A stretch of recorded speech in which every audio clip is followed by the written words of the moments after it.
I don't see anything. I see anything. ProPublica uncovered more than 170 instances of Americans being held against their will by immigration agents in the first 9 months of the second Trump administration. And that number is almost certainly incomplete. We compiled and reviewed cases of citizens who've been tackled, tased, and beaten, of citizens who've had guns pointed at them, had knees on their necks, citizens who've been detained for hours, even days, with no way to get in touch with a lawyer or loved ones. The government doesn't even track how often this happens, so we counted ourselves. Of the more than 170 incidents we found of citizens being detained by immigration agents, nearly 20 included children, including 2 who had cancer.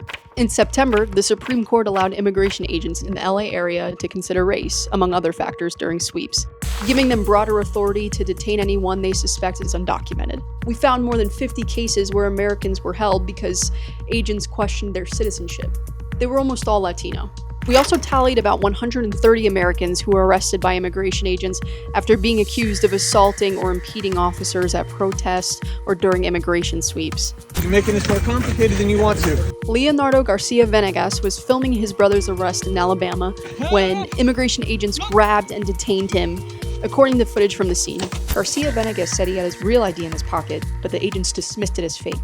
Immigration agents also swarmed combat veteran George Bretes while he was in his car in California. He told us agents smashed his window, pepper sprayed him, and held him for 3 days. His family only learned about his whereabouts after they spotted his car in a TikTok video. The prospect for any significant reckoning over agents' conduct, even against citizens, are dim. The paths for suing federal agents are even more limited than they are for local police. And that's if the agents can be identified. But by counting the cases where citizens are detained and telling their stories, we're filling in the picture a bit more. To read our full investigation, head to ProPublica.org or head to the link in our bio.